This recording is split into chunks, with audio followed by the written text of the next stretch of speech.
पूरी दुनिया में एक अजीब बोन गुजर दौर की शुरुआत हो चुकी थी। अब इस दुनिया में हर इंसान अपनी लाइफ स्पैन खर्च करके गूपोट खोल सकता था। किसी ने 1 लाख साल की उम्र खर्च करके प्योर बोनगू हासिल किया और उसके बाद वह स्वॉर्ड कोर बनकर पूरी दुनिया में अजेय हो गया। किसी ने 20 लाख साल की उम्र खर्च करके टाइम रिवर्सल बोन प्राप्त की, जिसकी मदद से वह अपनी मर्जी से समय को पलट सकता था और अतीत, वर्तमान व भविष्य में यात्रा कर सकता था। लेकिन कुछ लोग बेहद बदनसीब भी थे। उन्होंने डेथ बोन खोल लिया और उसी पल उनकी मौत हो गई। उनका अस्तित्व हमेशा के लिए मिट गया। लेकिन तुम्हें एक संयोग से एक बेहद अजीब कलरलेस गूपोट मिला। उसे खोलने के लिए न तो किसी उम्र की जरूरत थी और न ही किसी दूसरी शर्त की। लेकिन जैसे ही तुमने उसे खोला, उसके अंदर से पूरा खून जैसा लाल रंग लिए एक रहस्यमयी गूवम बाहर निकला और पल भर में मेरे सिर को आर पार चीर गया। मुझे लगा सब कुछ खत्म हो चुका है, लेकिन जब मैंने दोबारा आंखें खोली तो मैं हैरान रह गया। मैं पूरे 30 साल पहले अपने अतीत में वापस आ चुका था। पिछले जन्म में मैं इंसानों के सबसे शक्तिशाली रणनीतिक योद्धाओं में भले ही शामिल नहीं था, लेकिन फिर भी मैं एक लेवल 7 गू मास्टर था। मेरे शरीर में कई ताकतवर गूवम्स मौजूद थे। फिर भी मैं उस रहस्यमयी गूवम के सामने एक ही वार में मारा गया। आखिर वह गूवम था क्या, और क्या मेरा पुनर्जन्म भी उसी से जुड़ा हुआ था? तभी मुझे अपने शरीर के अंदर एक अजीब सी हलचल महसूस हुई। खुशकिस्मती से पिछले जन्म की मेरी शक्तिशाली स्पिरिचुअल पावर पूरी तरह गायब नहीं हुई थी। मैंने तुरंत अपनी स्पिरिचुअल पावर को अपने शरीर के अंदर भेजा, जैसा मैंने सोचा था। मेरे दिल के पास वही खून जैसा लाल रंग लिए एक रहस्यमयी गूवम मौजूद था। उसकी पीठ पर सिर्फ एक शब्द लिखा था, बीस्ट। उसी समय मेरे दिमाग में एक सिस्टम पैनल दिखाई दिया। जब मैंने उस गूवम की जानकारी पढ़ी तो मेरा दिल जोर से धड़क उठा। अगले ही पल मैं खुशी से पागल होने वाला था। मैंने कभी सपने में भी नहीं सोचा था कि ये वास्तव में बीस्ट लाइफ गू होगा, पूरी दुनिया के सबसे दुर्लभ और सबसे शक्तिशाली गूवम्स में से एक। ये टाइम गू, फेट गू, लक गू और ऐसे ही अनगिनत महान गूवम्स के साथ गू वर्ल्ड के लेजेंडरी 23 गू में शामिल था। यहाँ तक कि मेरे पिछले जन्म में भी कभी किसी इंसान ने इसे हासिल नहीं किया था। इस दुनिया में गू पोर्ट खोलने के लिए भी उम्र खर्च करनी पड़ती थी और गू वर्म को पालने और मजबूत करने के लिए भी उम्र की जरूरत पड़ती थी। लेकिन जिस इंसान के पास बीस्ट लाइफ GU हो, वह दूसरे लोगों की लाइफ स्पैन सीधे निगल सकता था। यानी मेरे लिए ताकतवर बनने का सबसे तेज रास्ता सिर्फ एक था, हत्या। 2 महीने बाद गैलेक्सी सिटी पर एक भयानक म्यूटेंट वायरस हमला करने वाला था और उसी दिन से पूरी दुनिया एक ऐसे संकट में डूब जाएगी जिसकी किसी ने कभी कल्पना भी नहीं की थी। लेकिन वो तो सिर्फ शुरुआत थी। अगर मुझे इस बार जिंदा रहना था तो मुझे जितनी जल्दी हो सके उतना ताकतवर बनना होगा। उसी समय गली के अंदर कुछ भिखारी आपस में हंसते बातें कर रहे थे। उन्हें देखते ही मेरे पिछले जन्म की यादें ताजा हो गईं। पिछले जन्म में मैं सिर्फ एक मासूम स्टूडेंट था, सिर्फ इसलिए क्योंकि मैंने स्कूल की एक व्हाइट लोटस लड़की की सच्चाई सबके सामने ला दी थी। उसने मुझ पर चोरी छिपे फोटो लेने और छेड़छाड़ जैसे झूठे आरोप लगा दिए। आखिरकार मुझे स्कूल से निकाल दिया गया। बेघर होने के बाद मैं अपने साथ स्कूल से मिला हुआ एक व्हाइट गू पोर्ट लेकर इसी सुनसान गली में आ गया था। लेकिन यही मौजूद इन भिखारियों की नजर मुझ पर पड़ गई। उन्होंने न सिर्फ मेरा व्हाइट गू पोर्ट छीन लिया, बल्कि मुझे अधमरा होने तक पीटा भी था। मैंने उनकी तरफ देखा और मेरे चेहरे पर हल्की सी मुस्कान आ गई। पिछले जन्म में तुम लोगों ने मेरा गू पोर्ट छीना था, इस जन्म में अपनी जिंदगी देकर उसका हिसाब चुकाओगे।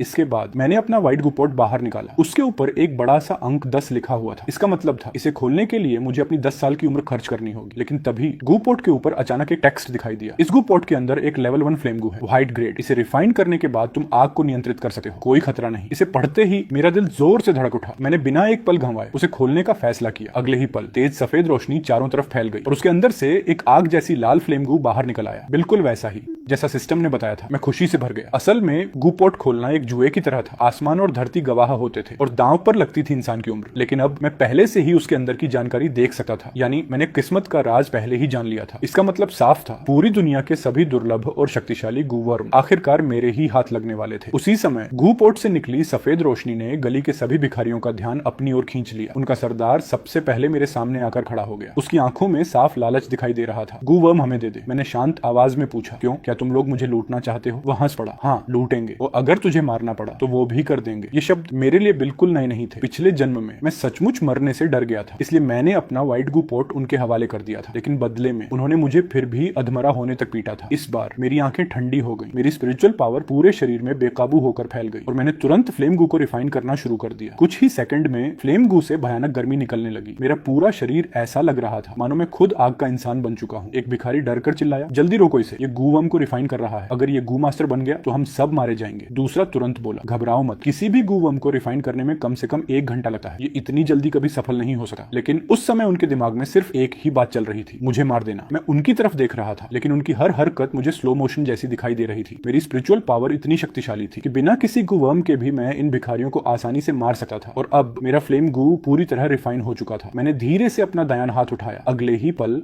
मेरी उंगलियों पर आग की एक लपट इकट्ठा हो गई। फिर 7 भयानक जलती हुई फ्लेम ब्लेड्स उनकी तरफ बिजली की रफ्तार से निकल गई। मैंने ठंडी आवाज में कहा, सुना है, तुम्हारे जैसे लोग मर भी जाए तो किसी को फर्क नहीं पड़ता। भिखारी घुटनों पर गिर पड़े, नहीं मत मारो, हमसे गलती हो गई, प्लीज हमें माफ कर दो। लेकिन अब बहुत देर हो चुकी थी। कुछ ही पलों में सभी भिखारियों की सांसें हमेशा के लिए रुक गई। मैं धीरे धीरे उनकी लाशों के बीच जाकर खड़ा हो गया। फिर मैंने 20 लाइफ गू को सक्रिय किया। उनके शरीर से हल्के हरे रंग की लाइफ स्वैन की किरणें निकलने लगी। वे सारी किरणें खींचती हुई मेरे शरीर में समा गई और सीधे मेरे दिल के अंदर मौजूद 20 लाइफ गू में प्रवेश कर गई। सफलता पूर्वक 110 साल की लाइफ स्वैन प्राप्त हुई। मैंने सामने उभरती हुई सूचना को शांत नजरों से देखा। इस संख्या को देखकर मैं पूरी तरह संतुष्ट था। आम गू मास्टर्स अगर अपनी लाइफ स्पैन बढ़ाना चाहते थे तो उन्हें लाइफ बग नाम के खास गू वर्म को रिफाइन करना पड़ता था। उसमें सिर्फ समय ही नहीं लगता था बल्कि मेहनत, पैसा और अपनी उम्र भी खर्च करनी पड़ती थी। लेकिन 20 लाइफ गू के सामने वो तरीका जमीन आसमान का फर्क था। अब मेरे पास गू पॉट के अंदर क्या है ये पहले से देखने की क्षमता थी, और जब इस क्षमता को 20 लाइफ गू के साथ जोड़ दिया जाए तो इसका मतलब साफ था। मैं अपने पिछले जन्म की यादों का इस्तेमाल करके दुनिया के हर उस गू पॉट को पहले ही खरीद सकता था जिसके अंदर कोई शक्तिशाली गू वर्म छिपा हुआ हो। उसके बाद मैं लगातार गू पॉट्स खोलूंगा और तब तक खुद को मजबूत करता रहूंगा जब तक इस दुनिया में कोई मेरा मुकाबला करने वाला ना बचे। अचानक मुझे गू पॉट शॉप में मौजूद एक खास एवोल्यूशन गू याद आया। अगर मैं उसे हासिल कर लूं तो गैलेक्सी सिटी के नष्ट होने से पहले लेवल 4 गू मास्टर बनना बिल्कुल भी मुश्किल नहीं होगा। एवोल्यूशन गू के पास दूसरी गू वर्म्स को विकसित करने की क्षमता थी। अगर किस्मत अच्छी रही तो मेरा ये लेवल 1 फ्लेम गू आगे चलकर स्प्लिट रॉक गू, एक्सप्लोजन गू या उससे भी कहीं ज्यादा ताकतवर गू वर्म में बदल सकता था। इसी वजह से एवोल्यूशन गू मुझे हर हाल में चाहिए था। लेकिन इस समय सबसे जरूरी काम था रहने के लिए कोई साफ सुथरी जगह ढूंढना। करीब 10 मिनट बाद मैं एक होटल के सामने पहुंचा। रिसेप्शन पर बैठी लड़की मुस्कुराते हुए बोली, भैया एक रूम चाहिए, अगर आप स्टूडेंट हैं तो आपको हाफ प्राइस डिस्काउंट मिलेगा। वाह, आप जी मास्टर एकेडमी के स्टूडेंट हैं। इस दुनिया में गू मास्टर एकेडमी के लगभग 95% स्टूडेंट्स आगे चलकर गू मास्टर्स बन जाते थे। इसी वजह से समाज में उनका दर्जा बहुत ऊंचा था। रिसेप्शन वाली लड़की ने मेरा स्टूडेंट कार्ड लिया, तेजी से कंप्यूटर में मेरी एंट्री की और फिर दोनों हाथों से मेरा स्टूडेंट कार्ड और रूम कार्ड वापस देते हुए बोली, भैया आपका रूम नंबर 903 है। मैंने हल्का सा सिर हिलाया और सीधे अपने कमरे की तरफ चल पड़ा। रूम में पहुंचने के बाद मैंने आराम से नहाया और फ्रेश हुआ। कितने सालों बाद ऐसा सुकून महसूस हो रहा था, सोचकर हंसी भी आती थी। उस समय का मैं कितना बेवकूफ था। मेरे पास स्टूडेंट कार्ड था जिसकी मदद से मैं आराम से डिस्काउंट लेकर होटल में रह सकता था। लेकिन पिछले जन्म में मैं उसी कार्ड के होते हुए गलियों में भिखारियों के साथ रहने चला गया था। मैंने कमरे की गर्माहट भरी सजावट को देखा और हल्की सी सांस भरी। इस समय इंसान और फियर्स बीस्ट अभी भी एक ही दुनिया में किसी तरह संतुलन बनाकर जी रहे थे। पूरी दुनिया में इंसानों के कब्जे में अब भी अनगिनत बड़े बड़े शहर मौजूद थे। लेकिन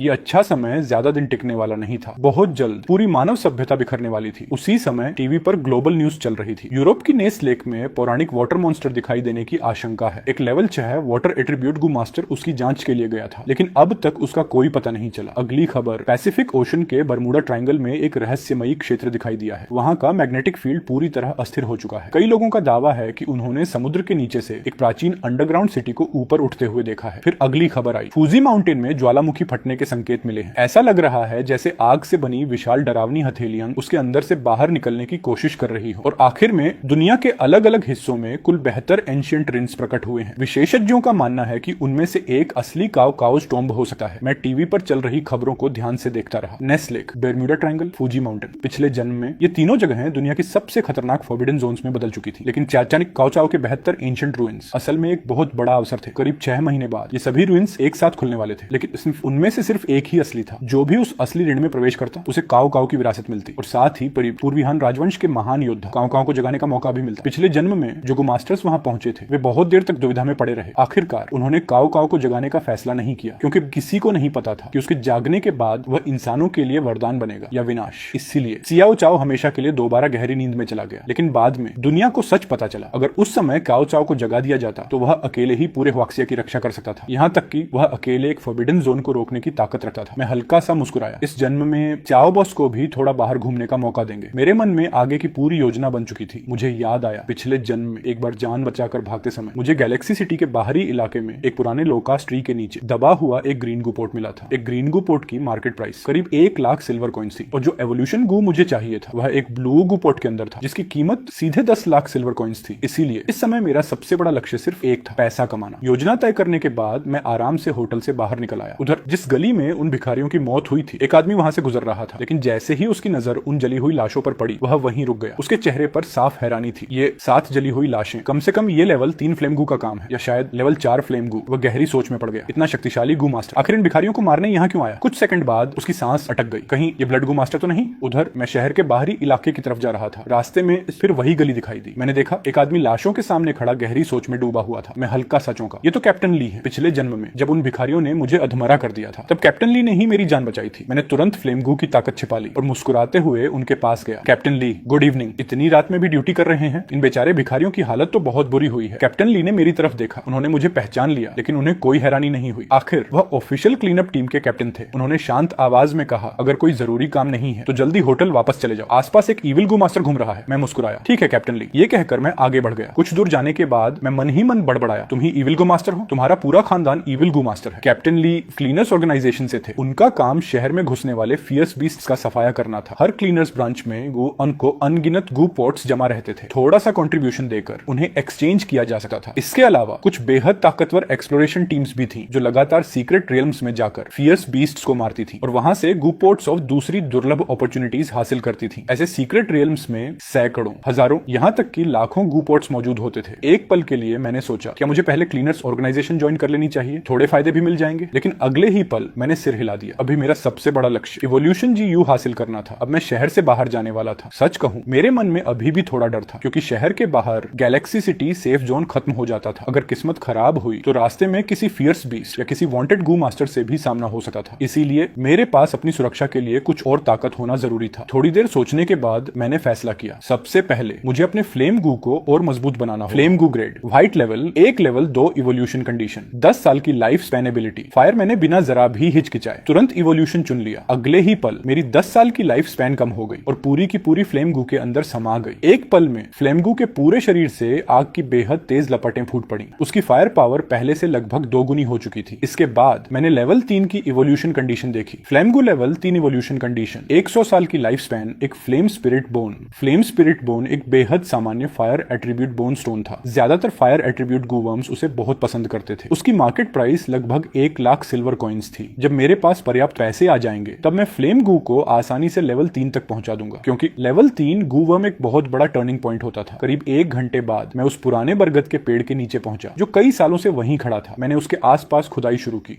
ज्यादा समय नहीं लगा और मुझे वही ग्रीन ग्रेड गू पोर्ट मिल गया। अगले ही पल उसके ऊपर फिर से एक इन्फॉर्मेशन पैनल दिखाई दिया। इस गू पोर्ट के अंदर लेवल 1 इनविजिबल गू मौजूद है। इसे रिफाइन करने के बाद तुम इनविजिबिलिटी प्राप्त कर सकते हो। इनविजिबल गू, मैं हल्का सा चौंक गया। इनविजिबल गू ब्लू ग्रेड गू वर्म, ये बेहद दुर्लभ था और मार्केट में लगभग कभी बिकता ही नहीं था। यहाँ तक कि ब्लू गू पोर्ट के अंदर से भी इसे निकालना बेहद मुश्किल माना जाता था। पिछले जन्म में जिस इंसान ने ये गू पोर्ट खरीदा था उसने इसे खोले बिना ही सिर्फ 1 लाख सिल्वर कॉइन्स में बेच दिया था। सोचकर ही अफसोस होता है। ये तो जिंदगी का सबसे बड़ा घाटा, क्योंकि इनविजिबल गू पर्पल ग्रेड से नीचे सबसे ताकतवर सपोर्ट टाइप गू वर्म्स में से एक, उसकी कीमत और उसकी स्ट्रेटेजिक वैल्यू दोनों ही बेहद ऊंची थी। मैंने बिल्कुल भी समय बर्बाद नहीं किया, सीधे 100 साल की लाइफ स्पैन खर्च करके गू पोर्ट खोल दिया। अचानक चारों तरफ नीली रोशनी फैल गई। बीच में एक पूरी तरह पारदर्शी इनविजिबल गू हवा में तैर रहा था। मैं उसे रिफाइन करने ही वाला था कि अचानक पीछे से किसी की गुस्से भरी दहाड़ सुनाई दी। मैं तुरंत पलटा। तभी मुझे समझ आया, तो ये गू पोर्ट जंगली नहीं, कोई इसे पहले ही यहाँ छिपा कर गया था। इसी वजह से इस बार मिट्टी भी पिछले जन्म की तुलना में कहीं ज्यादा मुलायम थी। मैंने पीछे देखा, एक बेहद ताकतवर शरीर वाला आदमी खड़ा था। उसकी कमर पर एक विशाल काय सेंटीपेड गू लिपटा हुआ था। हेवन सेंटीपेड गू, मैंने एक नजर में उसे पहचान ली। हेवन सेंटीपेड गू ब्लू ग्रेड गू वर्म,